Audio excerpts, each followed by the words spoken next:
I was recently speaking with Luis Magana, and he asked a really good question that I think all of us deal with. At some point in time, you're going to deal with it if you're not dealing with it now.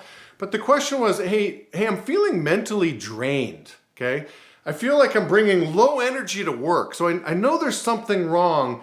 How do you deal with this? How do you deal with this frustration? And so before I just go diving in with like what I believe the answer to be, I wanted to unpack it. Like, where's this energy suck coming from?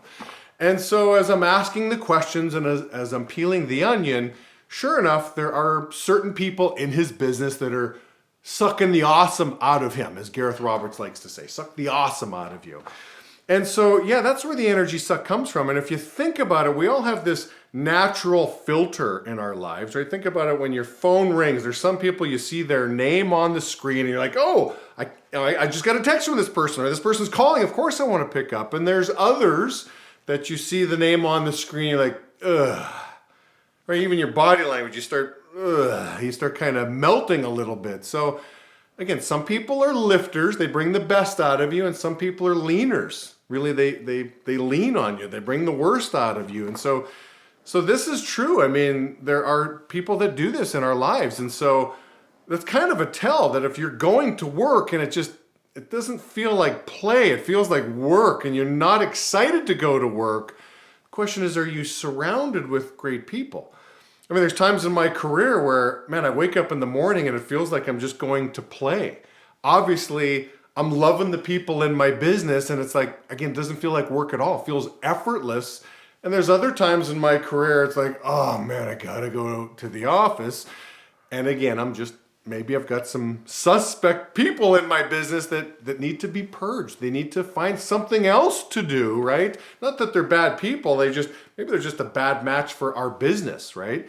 And so that's really important that we figure that out, early on in our careers. I have a friend that used to work in our business. He left to go work in corporate America. And I remember it was very interesting. He says, Jamie, the one thing I took for granted working with you guys is I was always in charge of the crew, right? If I didn't like the people I was working with, I could always terminate. I was always in charge. It was, my choice of who I'm surrounded with. He says in corporate America, the crew that I have to lead is the crew that I'm given. I can't just, if I don't have the right person on my fit, I can't just, ask them to leave. I have to go through a bunch of protocols and jump through a bunch of hoops. And more times than not, I'm stuck with these people regardless of what I think of them. He says, at least in your business, and people need to know, feel lucky that you're the one in charge. So again, last I checked, you are in charge, Luis. You're in charge of who gets accepted in that business and who leaves the business. So let's get into energy management. Let's get into attitude management here. Energy management and attitude management isn't reserved for, the owners. This is an issue for the owners, okay? I'm going to bring this down to the rep level. Years ago, I'm in the field with a female leader. We're going business to business. Her name is Riley.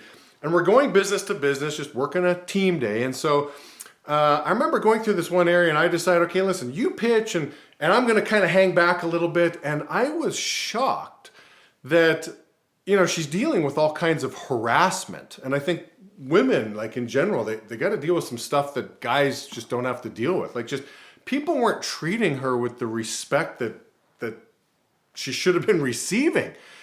And I remember listening to some of these creepy guys kind of hitting on her, and she's staying in the pocket, and she's giving them the pitch, and she's doing all the things that she should be doing to make a sale. And as we're walking out of that business, I'm like, hey, I got a couple questions for you. If I wasn't with you, would you still have engaged with that customer, or would you have felt like unsafe and like left that environment? She goes, no, I give everybody my best pitch, thinking that that's the right answer. That's what I wanted to hear. And I'm like, did you notice, are you aware that guy was harassing you? Oh, listen, Jamie, we deal with this all the time as women. I get harassed all the time. And I'm like, yeah, I see that. I see lots of creeps, lots of losers out there in the field that are just mistreating you. I'm like, what makes you think that you have to give everybody your best pitch? Like, listen, I've never been a girl. I can't relate. But my instinct is telling me if I walked into a business and I'm being harassed by a customer, I'd be like, oh, you know what, sir? I'm in the wrong business. I'm sorry. Goodbye. You don't owe them an explanation. You don't have to tell them who you're with and what you're doing. You could just say, you know what? I'm in the wrong business. You know, have yourself a great day and just leave. Like, don't put yourself, A, in harm's way, and B, why would you allow yourself to deal with people that are chiseling away at your attitude or your energy? You don't have to give everybody your best pitch. You know, I was competent in the field. I mean, you look at my numbers, I was a good sales rep, but I don't ever claim to have been a great closer. I don't claim to be somebody like, oh man, I could just turn no's into yeses all day long. Man, that's me. That's who I am. No, listen, my goal in the field is to go find the layups. Go get the easy ones. You know, I think about like a car sales lot. I've never worked there, but my understanding is somebody walks onto a car lot, you know, and you don't close, you know, the individual. A manager could pull you aside and say, hey, listen, why didn't you close that person? You got to close everybody that walks onto this lot. That's language that's never used in our business. Nobody's ever been pulled into the office from the manager saying, hey, why didn't you close that individual? No, the conversation that managers are having with people is, hey, see more people. Don't close everybody you come in contact with. Just go see more people. Go get easy ones. Go get layups. Most people retrain by me as they're watching me in the field. They're like, yeah, of course I could have got that one. Yeah, I could have got that one too. Jamie gets lucky. Yeah, I get lucky because it's all about energy and time management and attitude management.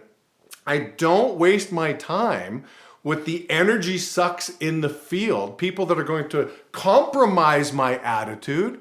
Again, you don't have to give every customer, it's not an equal opportunity pitch. It's all about quality time with quality people. It's all QT, QP, quality time with quality people. So when you're with the people of high quality, again, just as a sales rep, I'd ask, here's my little trigger that tells me I'm with a quality person. Hey, good afternoon, sir. How you doing? Oh, I'm really good. How are you? Ding, ding, ding, ding, ding, ding, ding. The person just asked me how I'm doing. I'm going to slow down. I'm going to take my time, have a conversation. That's bringing the energy up. Okay, that's a lifter. I ask again the golden question. Hey, sir, good afternoon. How you doing today? What do you want? Ding, ding, ding. That's a leaner. Maybe I'm going to quickly get out of there, right? But you are in charge and you have to be very protective of your energy, of your attitude. And so that's my advice to you, Luis. That's my advice to everybody. If you haven't dealt with this yet, it's coming, okay? You're going to feel like at times you're just driving into work and you're just not excited. Ask yourself, why is it that I'm not excited? And maybe you are spending too much time with the people that just don't motivate you, whether that's customers or whether that's employees in the business. So again, you're in charge of that. You don't have to give everybody the same. You choose where your time goes. So choose wisely, quality time, quality people.